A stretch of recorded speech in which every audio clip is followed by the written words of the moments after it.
Hello and welcome to Prove Through You. This week we are going to be talking about budgeting, but on this channel we are striving to encourage others to walk in what you know and to walk by faith so that God's faithfulness can be proved through you. So last week we were talking about financial stewardship. We went over what is financial stewardship, what tools do I need for that, and we just really went over a lot of financial basics. So this week we are going to apply some of what we learned and just continue moving forward talking about finances. So this week we are going to be talking about a budget. And some of the questions you may ask yourself are, do I really need a budget? Well, in asking yourself that, it's important that you remember that a budget is helpful for all income levels. And I mentioned in last week's video that budgeting is just not for broke people only. Wealthy people use budgets as well, but sometimes they either have an accountant or they have apps that track their budgeting and their investment portfolios and things of that nature. So always remember that a budget is helpful for all income levels, regardless of where you may find yourself. And again, a budget is not just for broke people. You know, a lot of times you may tell someone, well, hey, I can't do this because I'm on a budget, or can you give me the dates in advance because I'm on a budget? And oftentimes you may hear them say, well, you're not broke, or are you broke? Is that why you're on a budget? And so just kind of practice letting yourself know and the people in your circle know that budgets are not just for broke people. Budgets are for people of all different income levels. And one thing that I hope that I can communicate and encourage you regarding budgeting is a budget is a system that works for you and is not really tailored to work against you. I know in the beginning it could be a little intimidating to find a budget that works, to learn about budgeting, but just always try to remember that budgets are not just for broke people, they're for people of all income levels. And then also just try to remain encouraged and remember that a budget system can be created to work for you and not against you. So, why is a budget even useful? You may ask yourself, well, why is a budget even necessary, right?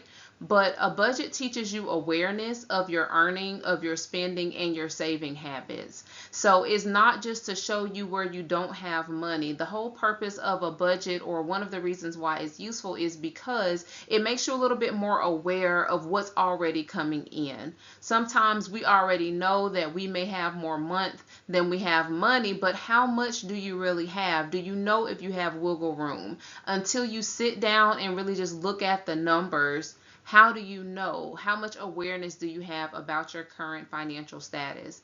There may be a situation where you feel, well, I don't make enough money. And I've been there before, but it wasn't until I prayed about it and I sat down with a pen and paper and I looked over my finances and I looked over my income and I was able to be aware of where I had been spending too much and where I could eliminate that need to spend so much money and spend it elsewhere. So that's one helpful thing about a budget, is the awareness. And budgeting is also a plan that helps you to steward the income.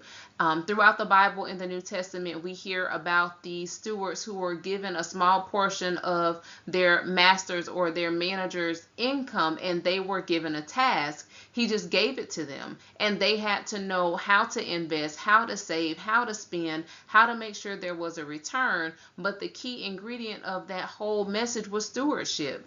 Are we able to steward what we already have as a sign of good faith that we are in fact ready for increase and we are in fact ready for more? Another reason why budgeting is helpful is it's a tool that will help you kind of determine where you want to go financially. I always like to say that a budget is just a financial vision for where not only you are right now, but where are you hoping to go? Have you written down those specific goals? Have you taken the time to outline where you want to go by way of your budget? So a budget doesn't have to be as restricting as it may have been led to be. It doesn't have to be as complicated as you may have seen it, because budgeting is a tool that you will use to help make you aware, to help you become a better steward, and to also give you a financial vision for yourself and your life and even the life of your family. Now, we've talked about financial stewardship and we've also talked about budgeting, but if you're new to budgeting or you're just getting back on your feet with budgeting, you may still have some questions. So what would you expect while you're budgeting? First, as we talked about previously, you can expect moments of awareness. You may say, after looking at your statements, well, I didn't realize I was spending $600 a month at Target, or I didn't realize that every time I went to Starbucks, okay, I've been spending $80 a month. Or I didn't realize that by going to Home Depot or Lowe's, I was spending $500. A lot of times we're not really aware of those habits, and you may have heard it said, it's the little things that can sink a ship. So it may not be the huge expenses that we get at retail stores. Maybe it could be like those minor inconveniences, or I know sometimes if I get my groceries and maybe I didn't meal prep the night before, or I'm just tired the day of, yes, I have a refrigerator and a freezer full of groceries, but because I don't feel like it or I'm too tired, now I'm going to spend gas to go fast food, to go get some fast food. And so it just makes you more aware when you print out that statement and you see just how much you've been spending on fast food, just how much you've been spending driving somewhere instead of walking, just how much you've been spending by subscribing to all these different streaming services. So that's one thing that you should expect while you're budgeting. You're definitely going to have a moment of awareness. And that's fine. The other thing that you may experience are moments of clarity. Again, you may not realize how much money you're spending. You know you're spending all of the money, but how much are you spending? And then also while you're doing your budget, you will see, well, if I would just maybe scale back $100 on my groceries, I could afford to put away $100 to send my child to camp, or I could afford $100 towards this new Nikon camera that I've been wanting to enhance my photography skills. Whenever you sit down and you spend that time in your budget, there's always going to be moments of clarity, good or bad, okay? And then, if I'm just being honest, there will be moments of frustration. One of the reasons why I did not want to start budgeting is because of financial accountability. I had already seen a financial advisor. I knew that I, in my mind, did not have a skill set that could provide me with additional revenue. I was already working 3 jobs. I was in school. I was a single mother, and I could not just stretch myself thin to be able to bring in more income. And so I was frustrated because I felt like I was doing everything right, and I still could not catch a break. I still could not find a way to save money or to get ahead of my expenses. But through budgeting and accountability, and through a small group at my church, I was able to see past those moments of frustration and have those moments of awareness and clarity. And finally, all of that is going to lead to moments of joy. Now, I'm not here to sell you a dream. Having a budget, it does take work. It takes accountability. You may need someone to help hold you accountable because you don't want a yes man or a yes woman in your circle. Yes, it's okay for you to go buy that purse. Yes, it's okay for you to buy her those flowers. Yes, it's okay for you to just book a last minute trip somewhere. Yes, it's okay for you to buy yourself 3 pair of shoes for a weekend in Vegas. You need somebody who can be honest with you, somebody that you trust. In the Bible, it tells us that iron sharpens iron. And what that means is you have someone that kind of spars with you spiritually, and it's not in a way to hinder you or hurt you, but it's really in a way to help you do better with where you're trying to go with your financial vision, also known as your budget. And throughout this process, there are going to be moments of awareness and clarity and frustration, but the beautiful thing is there will also be moments of joy where you will be so proud of yourself. You will be so happy that you started on this budgeting journey when you're on that trip based off the money that you saved and not the money that you needed to pay your bills. I'm telling you, it is definitely worth the sacrifice. It's definitely worth putting in the extra effort so that you can have those moments of joy. So now that we've talked about what financial stewardship is, we've given a little bit of the foundations on what a budget is. So what is something that you can do to begin budgeting? The first thing I always encourage people to do is to pray. I believe in God. I'm a follower of Christ. I believe that without him, we can't obtain those riches that and those successes that we often strive for. Because if he does not open up your eyes to see another day, how are you going to go to work? How are you going to make that money? So I believe in prayer not only to succeed, but to also ask God to give me guidance, give me wisdom and discernment financially to help me make good decisions for the future, to help me make good decisions for myself and my family today. Because I truly believe that God only gives us those things that will glorify him. And I shared in last week's video, I remember I was asking God for a house, and I remember clear as day, I'm like, God, I have great faith. I know that you're able to do this. I know that you're able to give me the home. I believe you for it. And I got denied for my home loan. And clear as day, God was like, well, you haven't done what I've asked you to do. You have 3 jobs and you're still living paycheck to paycheck. You have 3 jobs and you still have NSF fees. And it wasn't that I didn't have enough, because I was making more money than I had ever made with those 3 jobs. I just was not a great financial steward.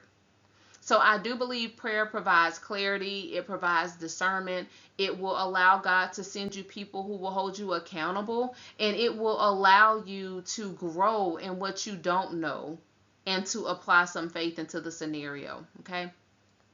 The next thing that you should probably do is print your banking statements, your previous banking statements. Because if you try to print what you're spending now, most times you're not going to be true to how you're spending, because you know that you're monitoring your spending. But if you print out the last 30 days from your bank statement, that's the truth of what you're spending. Now, you may have had the occasional emergency, or you may have some miscellaneous spendings. And if you need more data to support that, go back for the past 2 months, print those statements out, and then begin to review those expenses. And while you're doing that, one of the things you can do is pause to reflect. Don't just print it out and skip over it. Really look at those numbers. See what you're spending. Ask, well, why am I spending this much money on ice cream? Why am I spending this much money at X, Y, and Z? Why am I using so much gas? Why do I have all of these subscriptions? So as you're going through those finances, take the time to ask yourself those challenging questions.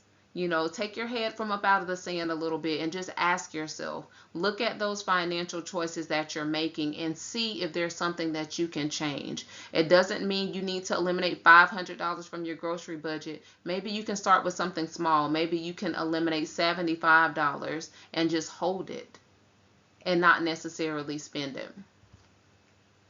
Another thing you can do is remember to set realistic goals.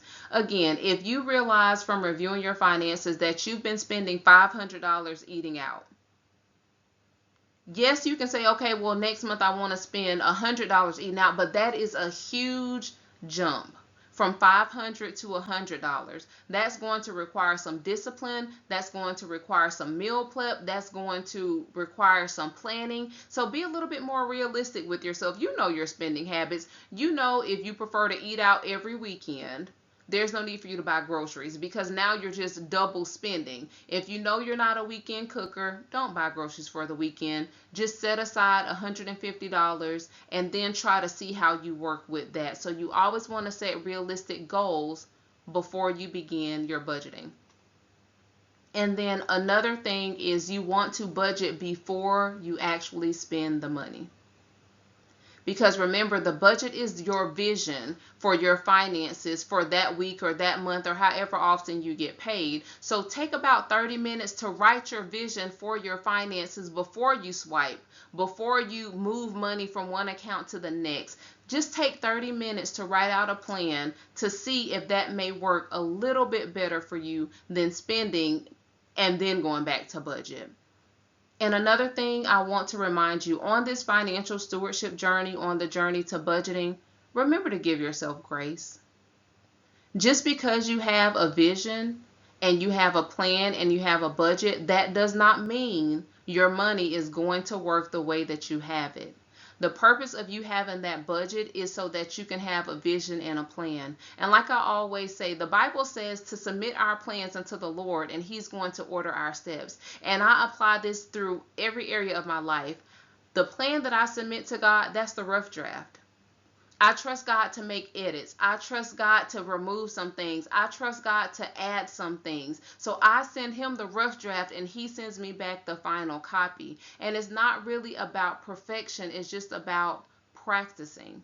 The more you practice budgeting, the more you'll begin to see small and big changes in the way that you handle your finances. But when you first start to budget, remember to give yourself grace. Some of you are going to have moments of awareness or moments of shock. Some of you are going to say, well, I knew I didn't have enough money. But what can you do with the money that you do have? How can you use it differently until you get that increase on your job, until you get an unexpected check in the mail? Because remember, if you can be faithful over 100 and you can be disciplined, when that $1,000 comes, you'll be able to manage it a little bit better. Why? Because you've already been disciplined by doing the budget. So I do want to encourage you to give yourself grace along the journey, and remember, it's okay if the plan has to change, but what's important in this step is that you first trust yourself enough to have a plan, because you can do it. You can do the budget, whether it's a big budget or a small budget, whether you mess it up the first week and get it right the third week, it does not matter. Don't give up on your financial vision for yourself and for your family. Now, I hope that something that I shared here today was helpful for you. I hope that you were able to take some notes. Maybe I dropped a couple of gems down there for you. If you did, pick them up and share them with someone else so they can help them on their journey as well. But here's a little bit of contact information. You can always follow me on Instagram at Prove Through You. I'm here on YouTube, obviously at the Prove Through You channel. And then if there's ever anything that you want to share, like a personal testimony, and maybe you're not comfortable leaving it in the comments section below, you can reach me via email at provethroughyou@gmail.com. So thank you so much for tuning in, and I hope to see you on our next video. Have a great day.